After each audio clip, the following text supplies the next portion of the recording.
I know I said I'd be back on January 1st, but I just couldn't help myself. I have missed you way too much. Now, if you're tuning in on release day, happy New Year's Eve. Can you believe how fast 2024 flew by? Now, if it's your first time with me, I am so glad you're here. Welcome to the Exam Room Nutrition Podcast. I'm your host, Colleen Sloan. I'm a registered dietitian, PA, and your nutrition mentor. Now, tomorrow, I'll be sharing some exciting plans I have for 2025, including changes coming to the podcast and some practical tips that you can use with patients who are setting their New Year's goals. But today, for the final episode of 2024, I wanted to do something special. I've pulled together a mashup of golden nuggets from some of this year's most popular episodes. Each clip highlights powerful takeaways, and I've linked the full episodes in the show notes below, including some freebies that you won't want to miss. So here's a sneak peek at what you'll find in today's episode. First up is a conversation with registered dietitian Nina Crawley, an expert in body composition.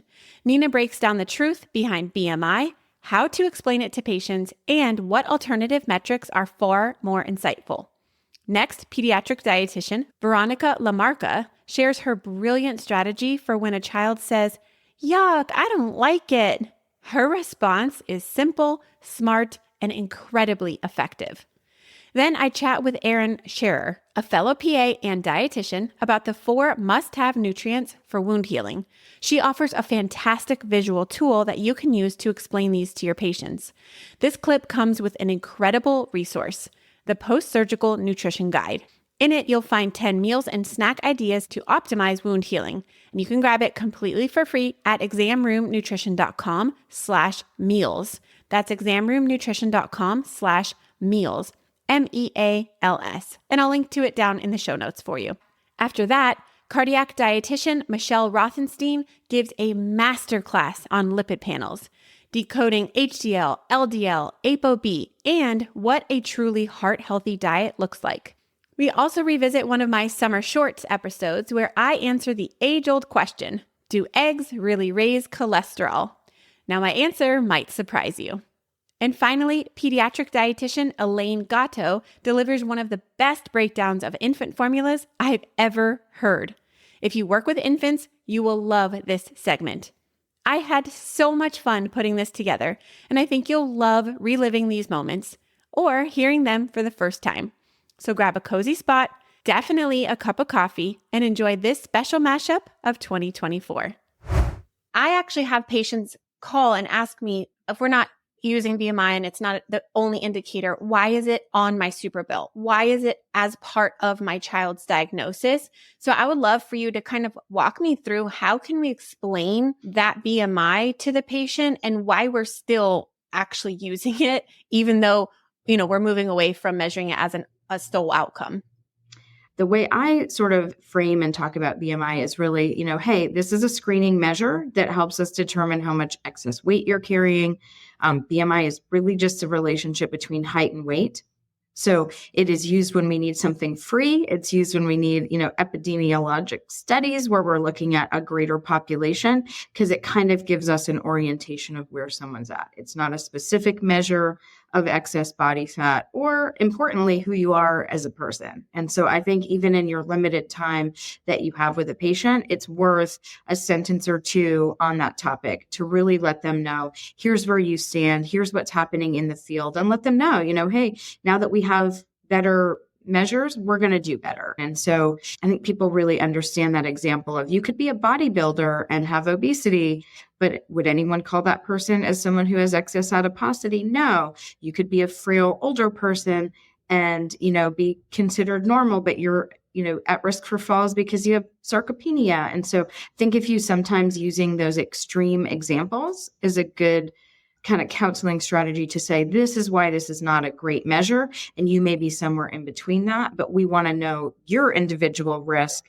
And so here's what we're going to do to determine that. So it may be blood work. It may be looking at health conditions, getting on or off medications. It may be waist circumference. And, in my world now, it's body composition. And so I've been very happy to see the uptake of that where people are actually saying, okay, hey, your weight may be here. Even your body fat may be here. Excess adiposity, of course, is the disease risk that we're talking about. But I've been happy to see how much people are talking about muscle mass and preserving that as we age.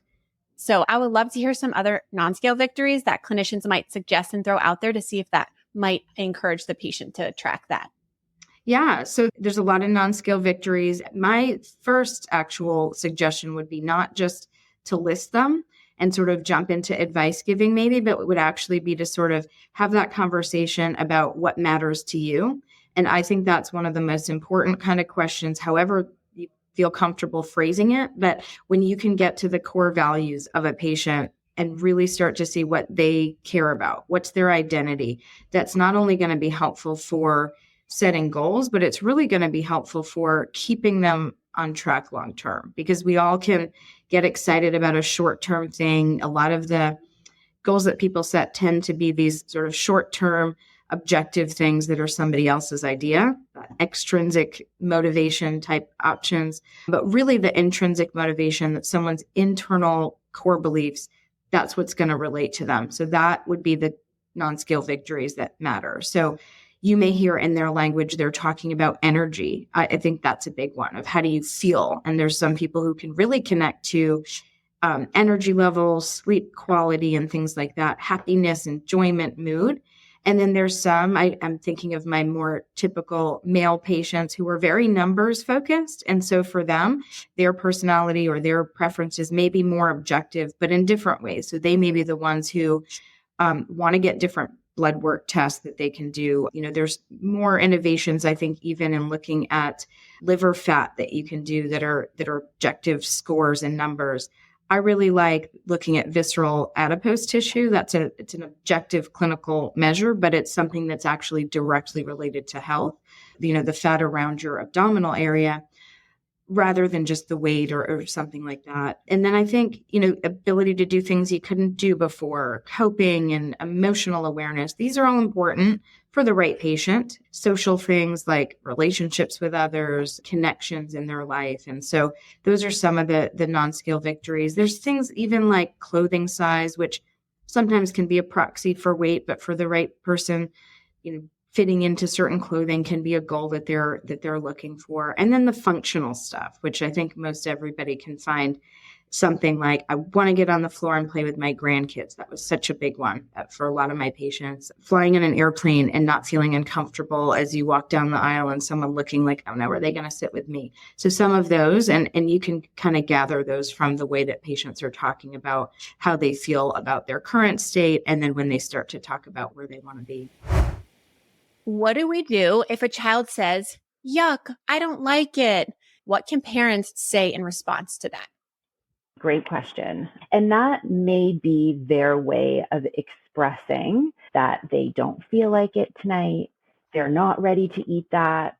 Even though they ate it yesterday or last week, they're not interested in eating it. It might not actually mean that they think that food is yucky. Us as parents, sometimes when we hear that word after preparing a beautiful meal, spending time planning and prepping and cooking and getting that meal on the table we want our kids to eat, we hear that word and it just makes our heart sink.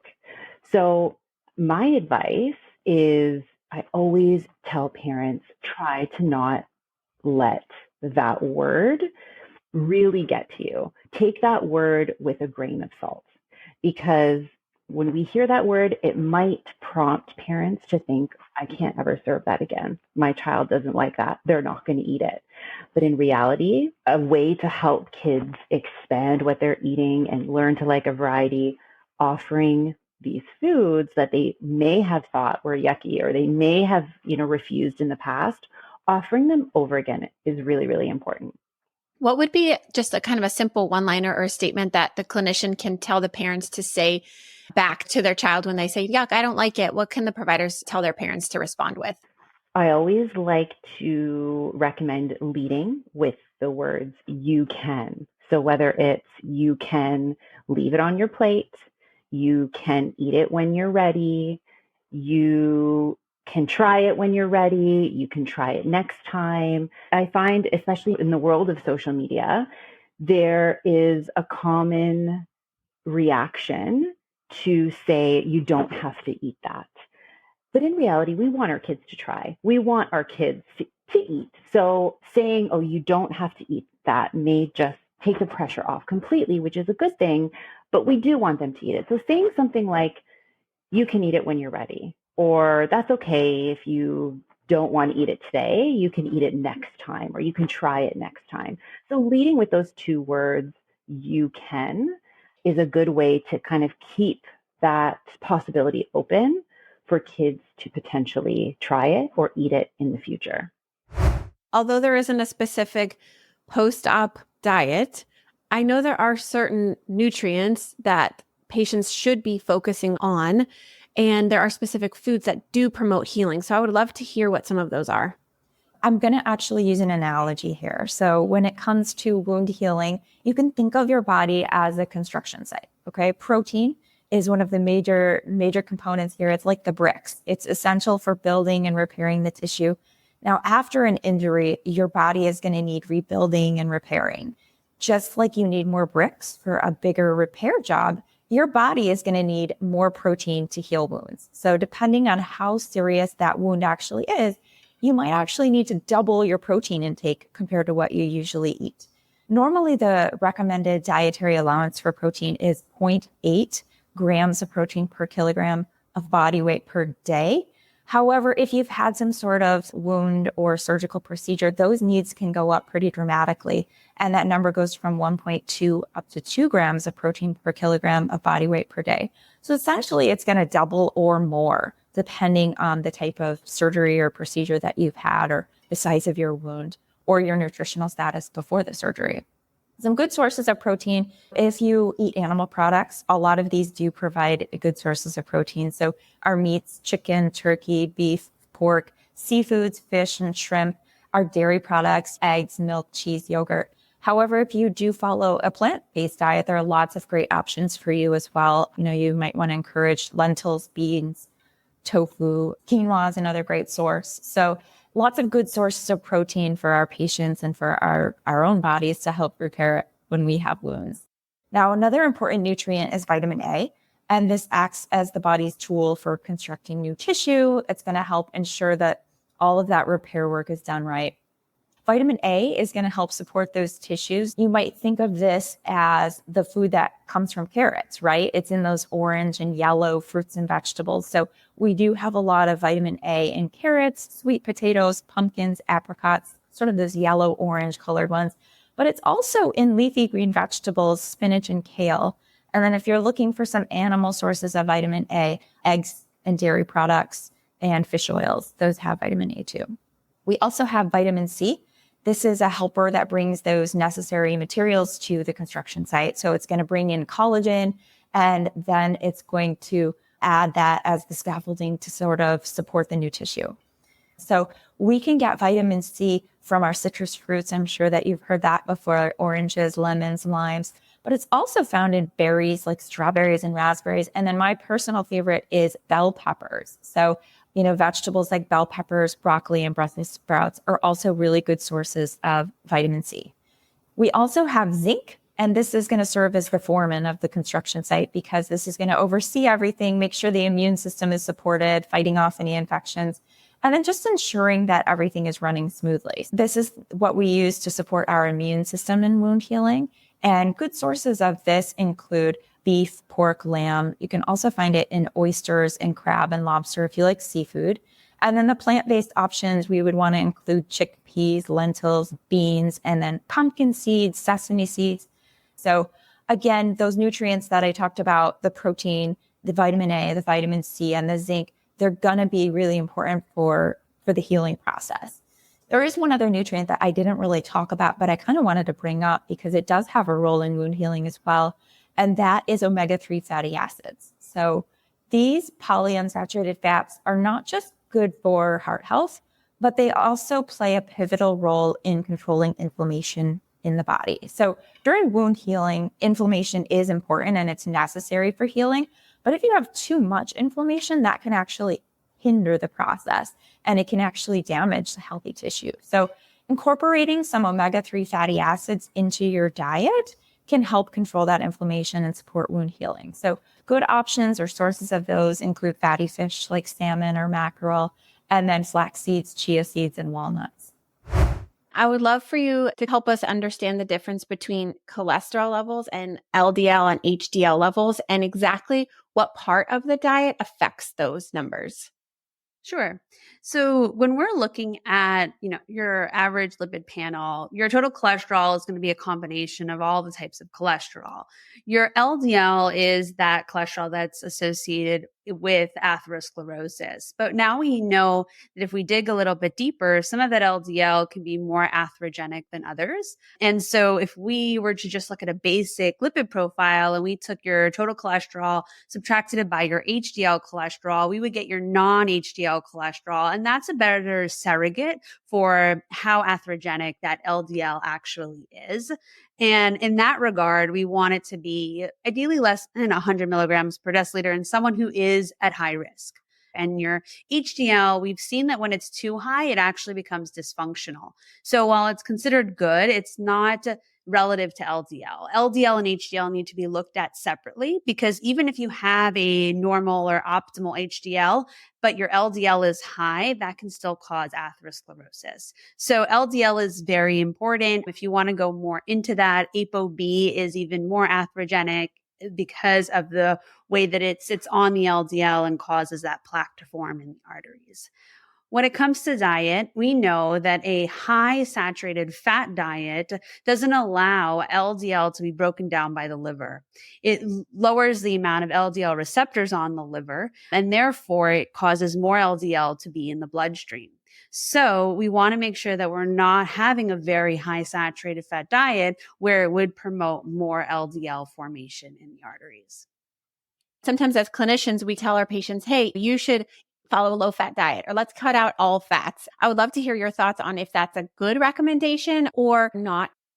So let's understand, what does fat do in the body, right? I think that's an important component. So it gives us energy, but also if you look at it from a nutrient sufficient manner. So what I mean by that is in order for us to absorb fat soluble vitamins and even fat soluble carotenoids, so these antioxidants, which help defend our body against oxidative stress, which is a component of plaque formation in the arteries, we need to make sure that we are including healthy fats in our diet, right? So we don't want to eliminate fat because then we can become nutrient deficient in key nutrients that our body needs for immune function, for blood clot regulation, for heartbeat regulation, for all the things that it does that we don't really think about. And so when we look at fat, we do want to include heart healthy fats. And these are more unsaturated fats, particularly our mono and our polyunsaturated fats, because they help with the absorption, but they also help protect our brain, protect our heart, and have an anti-inflammatory effect on our blood vessel lining, on our endothelium. So we don't want to avoid heart healthy fats, but they're not something that we eat as the only sole macronutrient. We need to balance our macronutrients where we have heart healthy fats, where we have lean protein, and where we have complex carbohydrates in order for our body to thrive, for our heart to thrive, for our blood pressure, cholesterol, blood sugar, inflammation, all of our cardiometabolic risk factors to be optimal. By the end of today's episode, you'll know exactly how to answer your patient when they ask if they can eat eggs and just how many. Let's start with a refresher on cholesterol. Now, there are two types, dietary cholesterol and blood cholesterol. Sources of dietary cholesterol include eggs, shellfish like shrimp and lobster, high-fat meat, liver, butter, full-fat dairy products, and processed meats like sausage, burgers, and hot dogs. Baked goods are also high in cholesterol when they are made with eggs, butter, or cream. The current dietary guidelines for Americans suggest keeping dietary cholesterol consumption, quote, as low as possible without compromising the nutritional adequacy of the diet, end quote. So although this gives patients some wiggle room, the lack of specificity isn't very helpful in clinical practice. Previous federal guidelines recommend that healthy individuals limit consumption of dietary cholesterol to 300 milligrams per day and 200 milligrams for those who have risk factors for heart disease. However, as science emerges, we now know that it is more important to focus on reducing foods high in saturated fats, trans fats, and added sugars than to solely focus on dietary cholesterol if we're trying to lower blood cholesterol levels. The biggest influence on blood cholesterol levels is the mix of fats and carbohydrates in your patient's diet, not solely the amount of cholesterol eaten from food. Our body needs cholesterol as the starting point to make estrogen, testosterone, vitamin D, and to build cell membranes. But not all blood cholesterol is created equal. So that brings us back to our topic for the day, eggs. Now, eggs are a remarkably nutrient-dense food, offering a wide array of essential vitamins and minerals. A single large egg provides about 6 grams of protein and 72 calories, 1.5 grams of saturated fat, and 180 milligrams of cholesterol. They also contain choline, which is vital for fetal brain and spinal cord development, vitamins A, D, E, and K, and iodine, which is especially important for pregnant women for neurocognitive development of the fetus. Now, the debate surrounding eggs and cholesterol stems from the fact that egg yolks contain dietary cholesterol. Historical dietary guidelines suggest that we limit eggs to 3 per week due to concerns about its impact on blood cholesterol levels. However, current research has given us some nuance when providing recommendations. So the current evidence suggests that moderate egg consumption, which is up to 1 egg per day, does not significantly elevate blood cholesterol levels in most healthy individuals. In general, egg intake was not significantly associated with cardiovascular disease risk. When discussing eggs with your patient, I think the more important thing to consider is what are they eating with their eggs? This matters greatly. A common American breakfast is rich in saturated fat from the butter, cheese, bacon, sausage, muffins, or scones. These foods raise blood cholesterol levels much more than the cholesterol in the egg. And the highly refined carbs that we all love, found in white toast, pastries, home fries, and hash browns, may also increase the risk of heart disease, stroke, and other cardiovascular diseases. So why has the science and recommendations changed in the first place? We now understand that the impact of a single nutrient is deeply intertwined with overall dietary patterns. What we consume over days, weeks, and even years significantly influences our biological markers and health outcomes. I know your patient is still going to ask you, well, how many eggs can I have? Patients love specific numbers. So here you go. Healthy individuals can include up to a whole egg or equivalent daily. A 3-ounce serving of shrimp is equivalent to about a whole egg. Shrimp and other shellfish can be incorporated into a heart-healthy dietary pattern when paired with other lean or plant-based protein sources. Now, patients with dyslipidemia, especially those with diabetes or at risk for heart failure, should be cautious in consuming foods rich in cholesterol. This includes eggs. Now, what about hyper-responders? These are individuals who are more sensitive to dietary cholesterol and experience extreme increases in LDL cholesterol. People who experience an increase of more than 2.2 milligrams per deciliter in plasma cholesterol for every 100 milligrams of dietary cholesterol are considered hyper-responders, which is about 1/3 of the population. For these types of responders, avoiding cholesterol-rich foods can have a substantial effect on blood cholesterol levels. Now, there's another type of hyperresponder that I wanted to mention, and they're known as lean mass hyperresponders. People with the LMHR phenotype experience extreme increases in LDL cholesterol when they follow a carbohydrate-restricted diet like the ketogenic diet. LMHRs often have high HDL cholesterol and low triglycerides and are often lean and really healthy. So if you have a young, fit patient who's got cholesterol levels that don't make sense, they may be a lean mass hyperresponder, and you would need to provide specific dietary recommendations for them or refer them to a registered dietitian who can help you. So let's recap. To answer our original question, do eggs raise cholesterol levels? The answer, as always, is, say it with me, it depends. what is a standard formula and what baby should be on that one? So by definition, most of our babies are what we call healthy term infants, right? Only about 10% of our population right now is preterm. So in general, we have what we call healthy standard formulas. And those healthy standing formulas have been developed to really emulate what is in human milk. So if we're thinking about what is in human milk, we want to have a formula that is close to being human milk, knowing it can't be exactly like those profiles. So when we think about standard formula really tries to think about, well, what's the carbohydrate source in breast milk? What's the protein source in breast milk? What's the fat source in breast milk?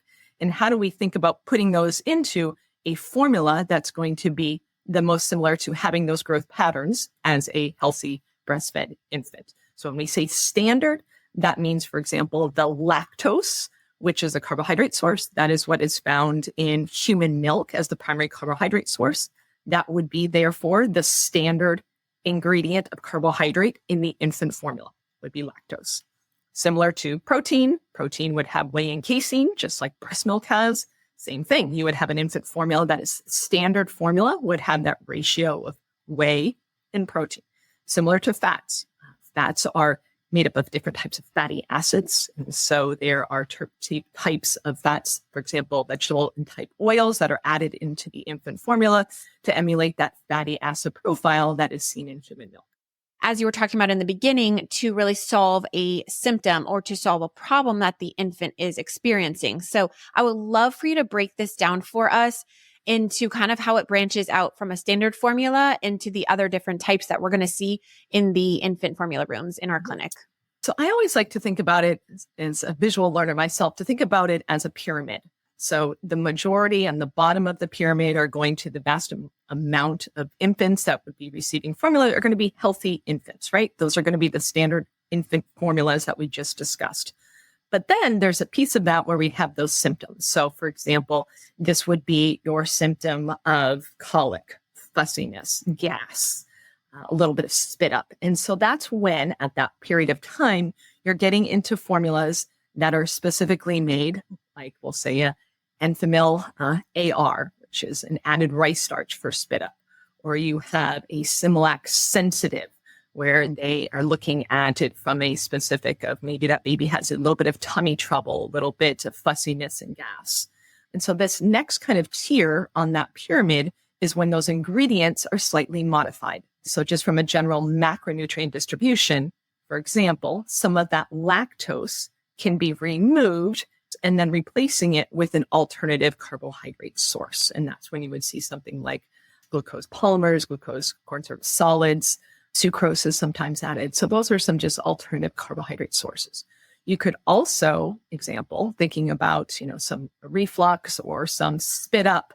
That's an example of also where that carbohydrate, some of that lactose is taken out and replace it, for example, with a rice starch that would make it more of a higher viscosity of a formula. So again, still on this next tier of where you're seeing a symptom, maybe that fussiness and gas, and that could be something like a gentle ease or a gentilized formula. Also may modify some of those proteins in this category as well to make something that we call a partially hydrolyzed protein.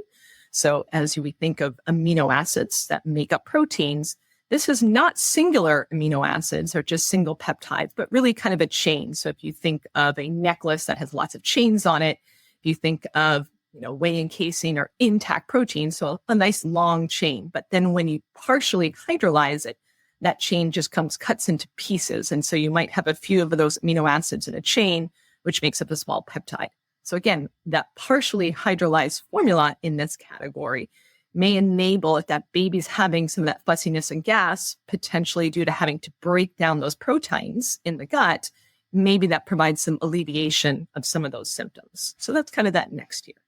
Then, if we still find that that baby is still having some of these troubles or symptoms that still the parent says is not resolved, then it kind of goes up to that next tier. And that's when we call it the hydrolyzed tier or extensively hydrolyzed tier, which really comes down to the formulas otherwise known as Nutramigen and Alimentum.